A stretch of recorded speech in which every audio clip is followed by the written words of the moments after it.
Alors en fait, moi je sortais à peine en fait de l'écriture et de la promotion de Jadis, qui est donc le dernier au rebord de Mnemos, qu'on a écrit à je dirais 4 mains et une palette graphique, plume et ce qu'on veut, puisqu'on a été 4 auteurs, un illustrateur à travailler sur le projet. Jadis, la ville infinie, c'est un mélange de renaissance, de steampunk, d'à peu près n'importe quoi. On y trouve aussi bien des complots d'inspiration Médicis que non pas des fées mais des Sélènes qui ont un côté très très elfique quand même. Des automates qui sont tout droit sortis presque des romans d'Italo Calvino, que des bougres. Et en fait, c'est un univers dont aucun de nous 5 n'est arrivé à vraiment partir. Et on s'était, je crois, vu même quelques semaines à peine, peut-être 15 jours avant que Jean-Claude me propose de participer à l'anthologie, en se disant, bon, bah alors, qu'est-ce qu'on fait? Ça serait bien qu'on fasse des romans dans cet univers, ça serait bien que... Voilà. Et en face, du coup, le sujet s'inscrivait, Fées et Tomates s'inscrivait complètement dans l'univers de Jadis, et ça a été pour moi assez évident, assez immédiat, puisque dans Jadis, il y a des Sélènes et des automatons et des possibilités infinies d'écrire des histoires à ce sujet. Ensuite, l'autre raison, je dirais, c'est que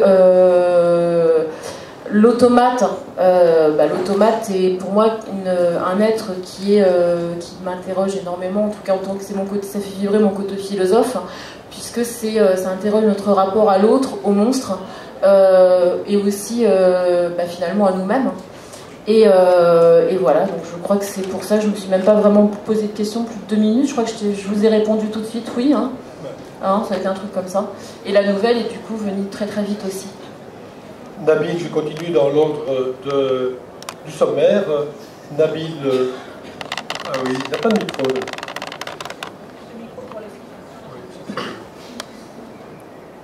Nabil, qu'est-ce qui t'a fait accepter c'est plutôt à l'envers, je me suis posé la question, je me suis demandé est-ce que j'ai des raisons de refuser en fait.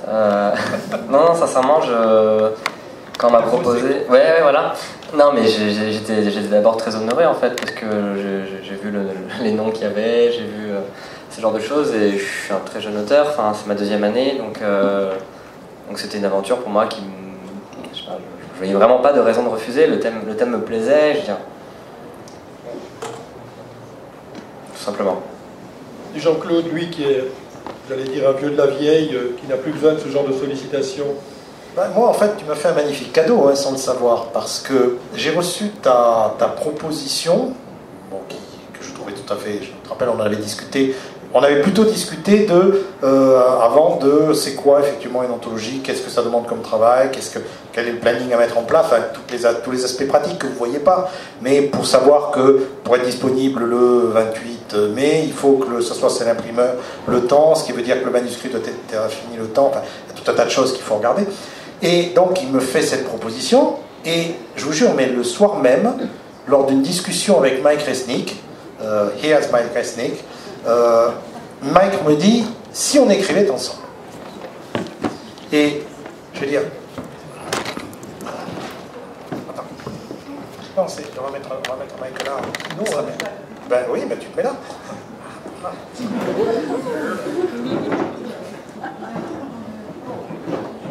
Hey.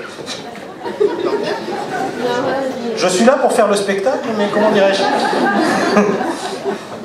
Bon, on va peut-être en prendre une autre dans la série. Pour l'instant, c'est la chaise qui fait. Je vais vous faire rock'n'roll. Donc Mike Resnick me dit est-ce que tu veux écrire avec moi? Et là, je veux dire, l'émotion, vous pouvez imaginer. Et du coup, j'ai dit à Mike, parce que sinon j'aurais refusé, je me suis dit non, quand même, Mike. Et là, je me suis dit écoute, ok, on me fait cette proposition-là, qu'est-ce que tu dirais de faire un texte à nous deux sur ce thème-là? Et Mike, qui est un pro, me dit allez, let's go, on de route encore.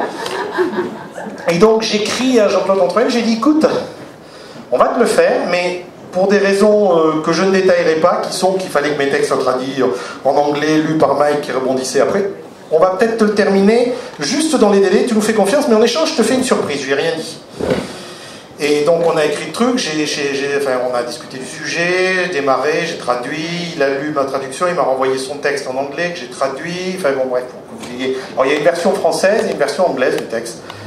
Et j'ai écrit à Jean-Claude Antoine, j'ai dit, j'ai une petite surprise pour toi, en fait on est deux, Mike Resnick et moi. Il m'a dit, oh, ça me dérange pas. Ça, ce n'est pas vrai du tout. C'est pas vrai du tout. Et puis en fait, il m'a répondu, il m'a dit, en fait, ton texte ne va pas du tout, il y a une énorme catastrophe parce que tu parles que d'automates, il n'y a pas assez de faits. Et alors, il avait raison en plus, et donc je me suis gratté la tête, et j'ai rajouté un gros paragraphe pour rajouter des faits dans cette histoire qui n'avait rien à y foutre. Et à partir de là, je me suis dit, ok, bon, on a quand même été professionnels, on arrête, et il a décidé d'accepter. Une pétrole, ça aurait pas été...